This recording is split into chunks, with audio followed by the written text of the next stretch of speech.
Hey guys, welcome back to part 2. So now let's get started with number 21, which is jewelry. And we're going to jump right in because there's no title screen. And if you haven't already noticed, this looks like Frogger, as you're playing as what looks like some sort of peanut. You're jumping from jewelry to jewelry, and if you're off even by just a little bit, you will die. Trying to collect all 6 of the red squares in the end. Good luck with that. Next is number 22, which is Pac-Man 1, which is very self-explanatory. It's the Namco Pac-Man from the arcade cabinet. So, again, another one of those games you can just use the control pad for, running around collecting the dots. Not much else to say about that. Now, number 23, Pac-Man 2, has a different setup than your stereotypical Pac-Man game. Mostly because the controls are different and you're not collecting the dots.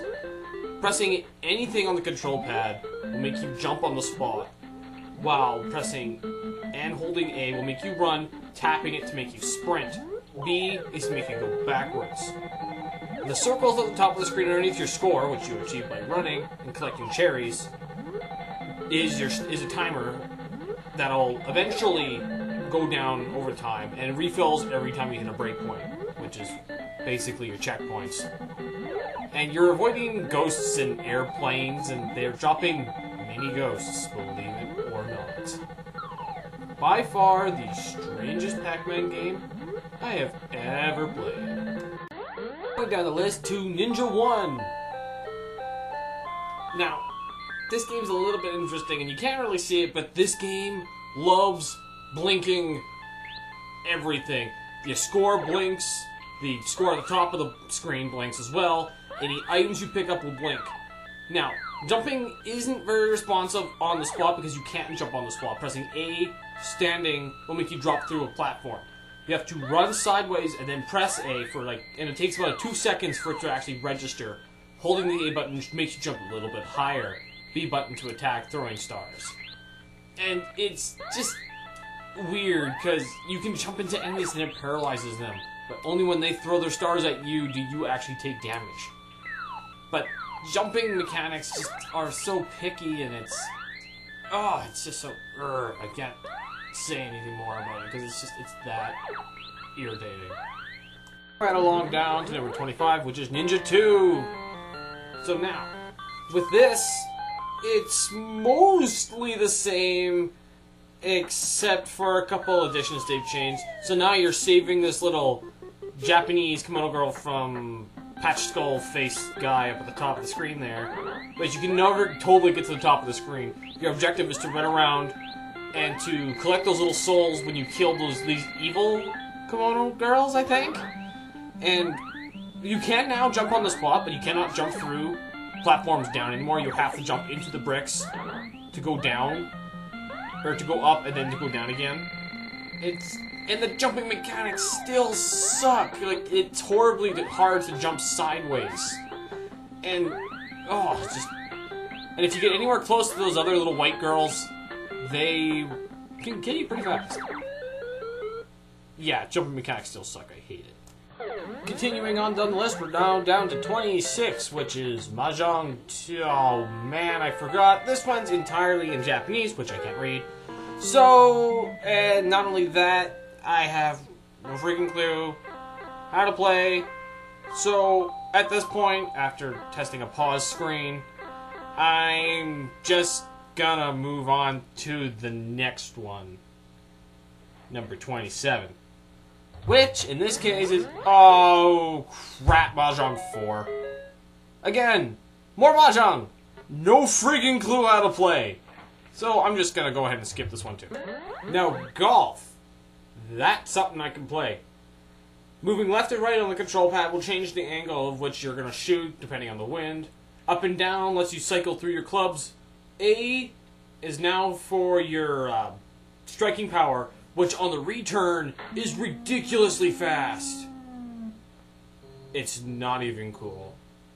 See, now, later golf games like Mario Golf and even NES Open Tournament, which I downloaded on my 3DS, gives you at least a decent return speed. This is number 29, which is tennis, which sounds about as exciting as it is, really, because it's only tennis. A is to swing. The serve is automatic, up to the point where you have to swing. And A and B both do different types of swings, and you can just run around the court like an ass. I still prefer Mario Tennis on the 64. Next up is baseball, and it has the same jingle as the other game. So now you get a small selection of teams to choose from, and oh boy. Now, in this game, I'm the one who's batting. Pressing A is to swing the bat, of course, and the rest is automatic. I kid you not. When you're playing out in the field, however, you get to the point where you can control the pitch of your, the angle of your pitch when you are pitching, and when you're playing in the outfield, when you run horrifically slow, pressing up or a different direction on the D-pad will change which base you're going to throw it to. Other than that, it's mostly automatic. On to number 31, which is soccer. At least the jingle for the title screen is different. So now, with this one, you select another team and all the other stuff that you feel like selecting. And the basic mechanics is you run around, kind of slowly, of course, with the D-pad. B, I'm not sure if it does anything or if it swaps, but pressing A will shoot it. Only moving into the ball will make you just kind of dribble it. And yeah, other than that, it's kind of harder to score, I found. But who can complain? You're playing soccer on an NES, really, come on. Next up is number 32, 10-yard fight, which, if you haven't already guessed it, it's football. And I know next to nothing about football. So how the game starts, red team throws the ball, the guy you are currently playing as is depicted by white. And you ever play as the guy as, your character will switch whenever you pick up the ball. So you run around and you're just dodging people in your horde, I guess. And then after the red team pins you down, it goes into the face-offs where you get to pass the ball back and forth, and yeah, it's football. What else can I say? It's football. Yeah. Next up is number 33, Lunar Ball, which, as flashy as it sounds, and I do mean it's flashy, it is actually just a simple game of billiards. With, instead of the multiple balls, you only get, like, 6. And the flashing ball is supposed to be the cue ball. Now, your shot power is depicted by when you press the A or the B button on the red gauge at the top of the screen.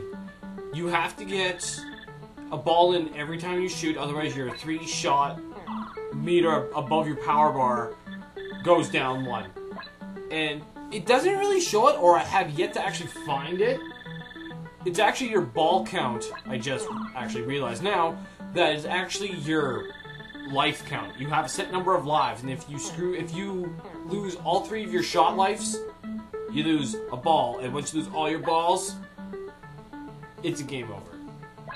I also like to make another note here. This is another game that, for some reason, you are not allowed to pause. I don't know why. Maybe they thought it wasn't necessary. I just thought it was an interesting little piece there. Up next is actually not just Balloon, but Balloon Fight, an old-time Nintendo classic. Again, moving around with the D-pad, pressing A to fly up higher, killing birds, getting points for hitting them really... Actually, you get more points if you hit them early, but other than that, you've played it before. Pinball is exactly what it sounds. You're playing pinball, A and B, shoot the ball, and move the right flipper, control pad moves the left one, and I didn't get around to showing it in this particular video, but there is a bonus level that you have to bounce the ball as Mario moving this little platform up to Pauline, I think, without making it fall. It's an interesting little Nintendo minigame. Other than that, it's just straightforward pinball.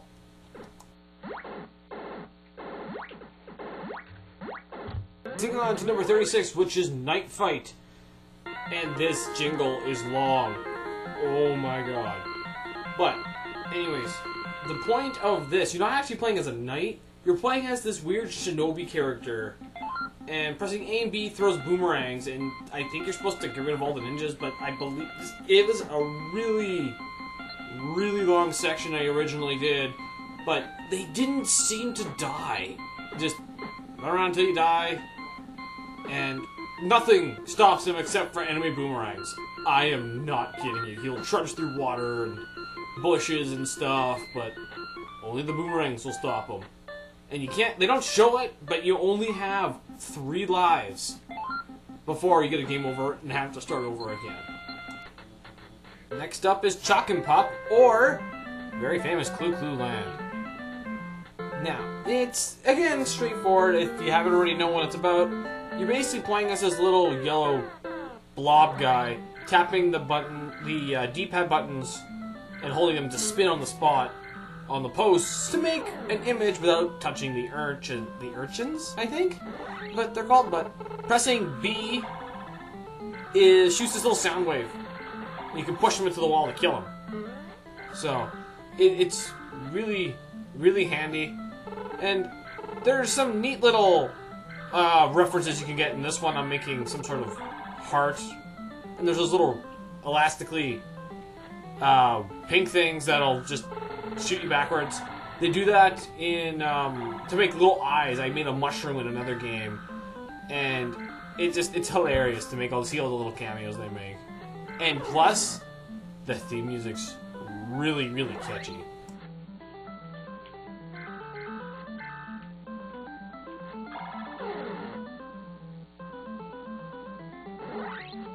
Alrighty, on to number 38, Milk and Nuts. And it's a weird named game, but you're playing as this little pink thing, and you run around pressing A to jump, and that's about it, really.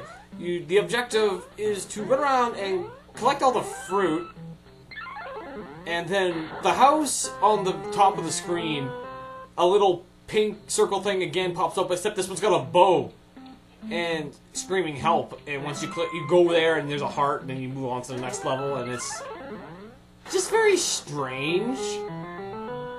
Don't know why it's called Milk and Nuts. Well, I can see the milk. Milk is your lives, but I don't see where the nuts come into play. Number 39 is Super Arabian.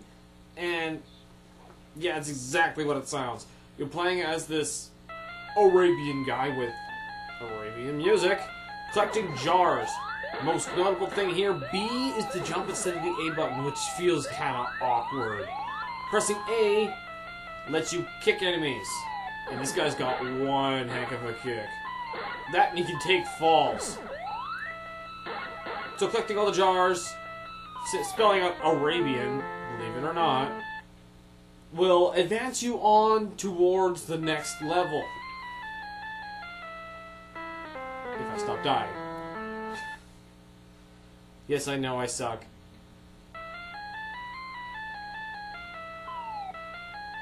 And there's the last one, and he has a freaking sword. Why doesn't he use it? Whatever. Next game, and it's the last one. For the first page, anyway. And finally, number 40 is piano. The dots indicate all the keys that you can play, moving left and right. Holding up will let you play the black keys associated, and pressing A to play them. And that's really it. It's not very entertaining. If you're gonna play piano, go play one. But anyways, guys, thanks a lot. We've made it through the first page. Join me for part 3, and we will finally get to the second page.